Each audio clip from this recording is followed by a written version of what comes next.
Какая посуда может быть опасна для здоровья? Как выбирать столовую посуду, которая будет эстетично и удобно пользоваться? Какие тарелки должны быть в доме? Какого размера, для каких блюд? Какие из них лучше подходят для посудомойки? И какую необычную посуду можно использовать для сервировки стола? Обо всем этом вы узнаете из этого видео. Меня зовут Наталья Шелковская, вы на канале Шелнат, где мы говорим про дизайн и интерьерную эстетику. Со времен царя Гороха глина и различные смеси с ней стали самым популярным и известным материалом для посуды. Глина после обжига чудесным образом превращается в твердую и прочную керамику. А вот керамическая посуда, в зависимости от типа используемой глины, состава смеси и технологии производства, включая температуру и условия обжига, уже может называться горделивым фарфором, белоснежным костяным фарфором или отважным фаянсом. Фарфоровая посуда изготавливается из особой белой глины, которая называется каолин, а еще туда добавляется кварц и полевой шпат. Фарфор обжигается при очень высоких температурах, около 1200-1450 градусов, что делает его прочным, прозрачным и водонепроницаемым, даже без глазури. Поэтому фарфоровая посуда может быть очень тонкой и практически просвечиваться. Фарфор был создан в Китае в период между 7 и 9 веками нашей эры, и на протяжении почти 1000 лет технология его изготовления оставалась строжайшей тайной, а европейцы, да и другие жители планеты мечтали разгадать состав и соотношение компонентов, но все никак. Поэтому фарфор был невероятно ценен, и то, что мы до сих пор произносим слова «фарфоровая посуда» с придыханием, это следствие недоступности и вожделенности фарфора еще того времени, которое до сих пор преследует нас. Еще существует костяной фарфор, в состав которого входит до 50% костяного порошка, что придает костяному фарфору повышенную белизну, прозрачность и прочность по сравнению с традиционным фарфором. А вот фаянс – простачок в этой группе. Он производится из более пористой по сравнению с фарфором глины и обычно покрывается глазурью для создания водонепроницаемой поверхности. Фаянс обжигается при более низких температурах, около 1100 градусов, что делает его менее прочным, чем фарфор. Опасной же может быть керамическая посуда со свинцовой глазурью. Несмотря на строгие нормы в США, ЕС и других странах, свинец все еще может встречаться в глазури для керамической посуды, особенно в традиционной посуде или посуде ручной работы из стран Азии, Африки, Латинской Америки, где использование свинца для глазури не регулируется или очень плохо отслеживается. Свинец токсичен, он может накапливаться в организме и привести к серьезным проблемам со здоровьем, включая отравление свинцом, поражение нервной системы, проблемы с развитием у детей и прочее.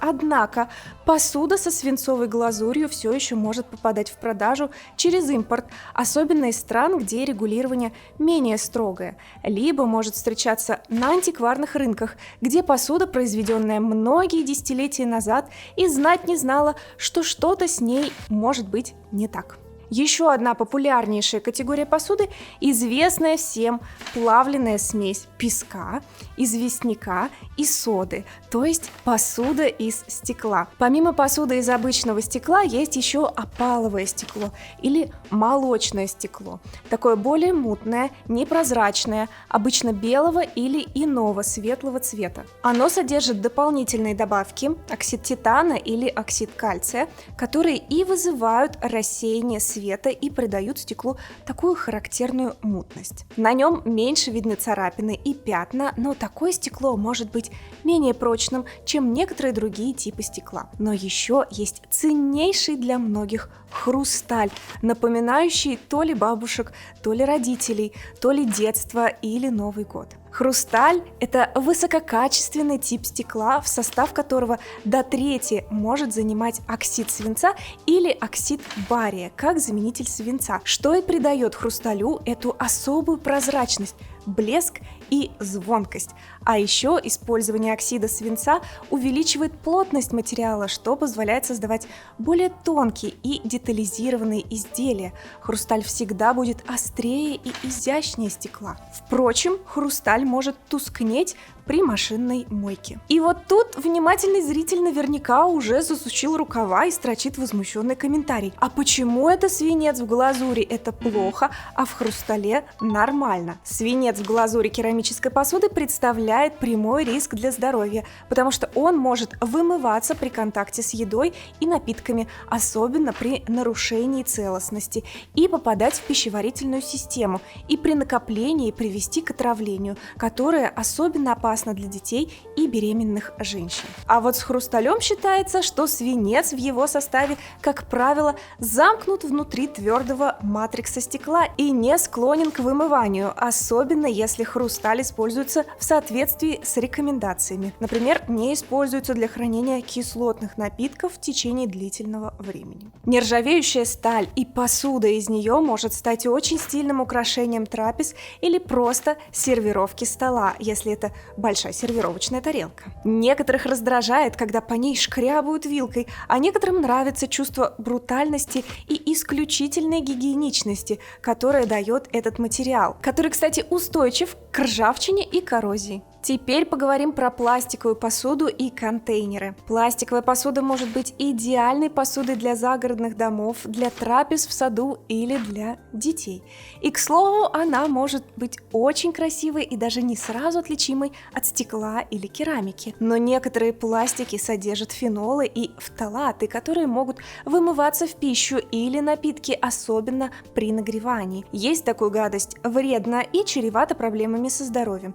Поэтому тут тоже стоит выбирать пластиковую посуду и контейнеры, помеченные как безопасные для пищевых продуктов и не содержащие БПА, то есть бисфенол А, и других вредных веществ. Ну и, конечно, вы уже догадались, что по той же причине далеко не каждая пластиковая посуда подходит для использования в микроволновой печи и при высоких температурах, и что большинство как раз не подходит. Поэтому по умолчанию лучше избегать контакта пластика с пищей. Воды в пластиковых бутылках это, кстати, тоже касается. Теперь давайте обсудим формы тарелок. Для сервировки стола существует несколько основных типов тарелок. Подставная диаметром от 30 см не используется для еды, а является фоном, подставкой для остальных блюд. На нее обычно кладут салфетки и выставляют другие тарелки с блюдами. Глубокая диаметром 25-29 см предназначена для супа и пасты. А сейчас можно найти отдельные, очень красивые тарелочки с бортиками и полями, как у шляпки. Такие выглядят очень эффектно, удобны, и купив их, можно радовать себя ресторанной подачей дома и к тому же элегантно уменьшать размер порций. Большие плоские тарелки диаметром 26-30 см предназначены для вторых блюд и салатов. А мелкие закусочные тарелки диаметром 21-25 см существуют для десертов, закусок, хлеба и прочего более компактного. Но когда мы доходим до посудомоек, вот тут начинается самый опасный момент. Чем интереснее и моднее форма и размер тарелки, тем сложнее она помещается в стандартные секции и держатели в посудомойке. А мы с вами все же немножко ленивые, да и воду любим экономить, поэтому хочется, чтобы большинство тарелок подходило под посудомойки. Большинство тарелок в доме должны быть простой формы, не подходят под посудомойку модные формы плоских тарелок с небольшими бортиками по краям. Они, во-первых, могут своими бортиками не влезть в держатели-разделители посудомойки, а во-вторых, если они и влезают, то они там очень часто встают почти вплотную друг к другу и оттого плохо промываются. А в-третьих, если эти тарелки хранить друг на друге, как их большинство и хранят, то у них постоянно будут скалываться эти самые драгоценные бортики. Так что такие тарелки должны быть не основными, а дополнительными. Не подходят для посудомойки тарелки с очень большим диаметром, потому что, как минимум, они будут мешать распылителю сверху вращаться, и он будет их задевать, а как максимум он и вовсе может не вращаться из-за них. Распылитель — это вот этот крутящийся пропеллер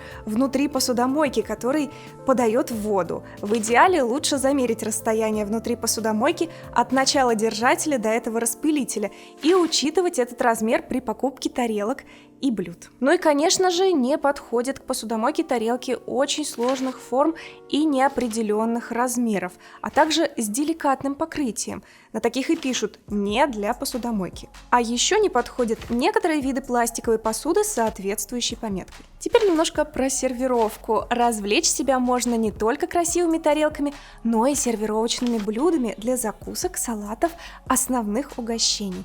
Это могут быть оригинальные салатники, экспрессивные тарелки для закусок, выразительные блюда с крышкой для фруктов и пирогов, стильные тортовницы – это такие подставки для тортиков, шокирующие хлебницы, провокационные супницы, скандальные чайнички, инновационные этажерки для канапе или пирожных. Все это делает ежедневные приемы пищи чуть более интересными и элегантными. На своих курсах я даю основы не только как сочетать разную посуду друг с другом, но и как сочетать разные материалы, текстуры и другие инструменты, чтобы вы были свободны в своем коллекционировании интересных домашних арт-объектов и всегда могли сами создавать уникальные, неповторимые домашние уютные вечера, где можно забыться и отдохнуть от всех внешних проблем и насладиться красивыми завтраками, обедами и ужинами с любимыми и близкими. Так что заходите на сайт, подбирайте себе нужную программу и записывайтесь